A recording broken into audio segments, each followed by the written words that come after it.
माँ मुझे कॉलेज के लिए देर हो रही है, खाना कहाँ है? बेटी आज मेरी तबीयत ठीक नहीं है, ऐसा कर आज तू खुद ही खाना बना ले। अच्छा ठीक है, मैं खुद ही बना लेती हूँ। अपना टिफिन पैक करके रश्मि कॉलेज चली जाती है, जहाँ लेक्चर अटेंड करने के बाद वो अपनी फ्रेंड्स के साथ बैठकर लंच करने लगती है। लंच में रश्मि मैगी लेकर गई थी, जिसे देख उसकी फ्रेंड्स उसका मजाक उड़ाते हुए हंसने लगती है और उससे कहती है अरे ये क्या रश्मि, हम कोई स्कूल गोइंग गर्ल नहीं है जो तुम टिफिन में मैगी लेकर आई हो। वैसे आंटी तो तुझे अच्छा अच्छा खाना बनाकर देती है हमेशा, तो फिर आज उन्होंने टिफिन में मैगी? अरे यार माँ की तबीयत थोड़ी ढीली थी इसलिए वो आराम कर रही थी और जल्दी में जो मुझसे बन पाया वो मैं ले आई। अच्छा चल कोई नहीं, तू हमारे साथ लंच कर ले। अरे वाह ये तो सही हो गया, अब तुम दोनों का टिफिन शेयर करके तो मुझे एक टाइम पर 3 तरह का खाना खाने को मिल गया। शाम को रश्मि घर आती है तो उसकी माँ आराम कर रही होती है। अरे रश्मि बेटी, मेरी तबीयत कुछ ठीक नहीं है, ऐसा कर आज तू ही खाना बना ले। अच्छा ठीक है माँ। रश्मि शाम को अपनी माँ के लिए खिचड़ी, खुद के लिए पुलाव और अपने पिताजी के लिए रोटी सब्जी बना देती है। फिर सभी साथ में मिलकर खाना खाते हैं। ऐसे ही कुछ दिन बीतते हैं और रश्मि अपनी ग्रेजुएशन पूरी कर लेती है। अब उसकी माँ उसके लिए रिश्ता देखने लगती है। कुछ ही समय में उसके लिए एक अच्छे घर का रिश्ता आता है। उसकी माँ उससे इस रिश्ते के बारे में बात करती है। रश्मि बेटी, तेरे लिए बहुत ही अच्छे घर का रिश्ता आया है, छोटा परिवार है, सिर्फ माँ और बेटा ही है, घर भी अच्छा बना हुआ है और लड़के का खुद का टूर एंड ट्रेवल्स का बिजनेस है। लेकिन माँ अभी तो मेरी पढ़ाई खत्म हुई है, मुझे नौकरी करनी है और शादी हो गई तो मैं घर और बाहर दोनों एक साथ कैसे संभाल पाऊंगी? देख बेटा आजकल मेरी तबीयत भी खराब रहती है और फिर अच्छे रिश्ते बार बार नहीं आते। लेकिन माँ आप ही बताओ, इस उम्र में शादी कौन करता है? मेरी किसी सहेली की शादी नहीं हुई अभी तक। अरे जो तेरी उम्र है ना, इस उम्र में तो बच्चे हमारी गोद में खेलते थे और जब सब कुछ ठीक है तो शादी में कोई बुराई नहीं है। और अगर लड़का ठीक नहीं लगा तो मैं शादी के लिए खुद ही मना कर दूं। तो बता अब शादी की बात आगे बढ़ाऊं? अब कुछ और कहने लायक छोड़ा भी है तुमने, बढ़ाओ बात आगे। रश्मि की माँ आशा देवी लड़के वालों से बात आगे बढ़ाती है। रश्मि और गगन जब एक दूसरे से मिलते हैं तो दोनों एक दूसरे को पसंद आ जाते हैं और फिर सबकी रजामंदी से दोनों की शादी हो जाती है। फिर शादी करके वो अपने ससुराल आ जाती है। शादी के अगले दिन उसकी पहली रसोई की रस्म होती है।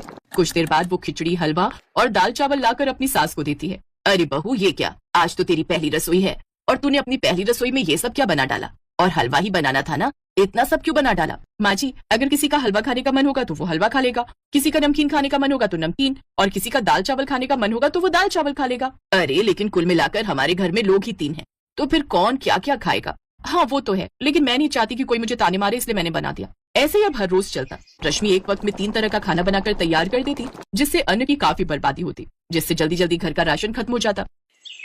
कमाल है, पहले तो मेरा राशन 2-2 महीने चलता था, लेकिन अब ये कुछ दिन में ही खत्म हो जाता है। विमला ने रश्मि की शादी के बाद रसोई की तरफ ध्यान देना ही छोड़ दिया था। अब रश्मि ही सारा रसोई का काम देखती थी, लेकिन अब वो जब भी खाना बनाती एक टाइम में 3 तरह का खाना बनाती, जिसमें कभी इंडियन फूड के साथ साथ चाइनीज फूड और कभी साउथ इंडियन फूड भी होता। ऐसे एक रोज विमला बाजार से फल लेकर आई और उसे फ्रिज में लगाने लगी तो उसमें बिल्कुल भी जगह नहीं थी। पूरा फ्रिज किसी न किसी चीज से भरा ही हुआ था। हे भगवान ये सब क्या है? सारा फ्रिज किसी न किसी तरह के खाने से भरा हुआ है। हाँ माँ जी, वो ऊपर वाले पोर्शन में कल दिन की दाल मखनी, पुलाव और चाउमीन रखे हैं और नीचे वाले में रात की आलू मटर की सब्जी, इडली सांभर और मक्के की रोटी और सरसों का साग रखा हुआ है। लेकिन कोई बात नहीं, आप चिंता मत कीजिए, मैं तो बस इसे फेंक नहीं जा रही थी।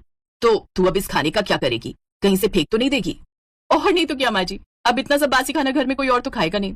तभी तो तुझे कहती हूँ बस एक टाइम पर एक तरह का खाना ही बनाया कर, इससे समय, मेहनत, गैस और सबसे जरूरी राशन बचता है। रश्मि अपनी सास की बात सुन तो लेती है लेकिन मानती नहीं है। ऐसे ही कई दिन निकल जाते हैं। एक रोज कौशल्या की सास की सहेली उमा उसके घर आती है। रश्मि उसके सामने भी 3 तरह का खाना परोस देती है। अरे कौशल्या, आज तेरे घर में कोई दावत है क्या? नहीं तो फिर मेरे लिए तूने ये 3 तरह का खाना क्यों बनवाया है? सांभर, डोसा, शाही पनीर और नान और आलू की सब्जी और पूरी, कोई ना कोई बात तो है। अरे कोई बात नहीं है, ये सब तो मेरी बहू तीनों टाइम बनाती है। क्या मतलब? मतलब ये कि उसे बीमारी है एक वक्त में 3 तरह का खाना बनाने की। कितनी बार समझाती हूँ लेकिन ये है कि सुनने को तैयार ही नहीं है।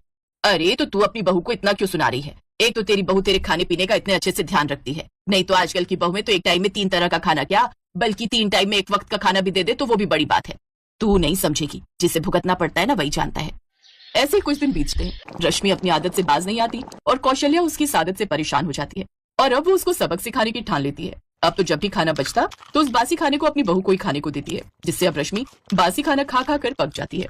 फिर एक रोज कौशल्या उसे अपने साथ मंदिर लेकर जाती है, जहाँ मंदिर के बाहर बैठे भिखारी एक वक्त के खाने के लिए उसके आगे हाथ फैला रहे होते हैं। ये देख बहू, ये एक वक्त के खाने के लिए कितना तरस रहे हैं और तुम एक टाइम में 3 तरह का खाना बनाकर कितना राशन बर्बाद करती हो। अब रश्मि को अपनी गलती का एहसास हो जाता है, जिससे अब रश्मि एक टाइम में एक ही तरह का खाना बनाती है और उसके इस रवैये से अब कौशल्या भी खुश रहती है।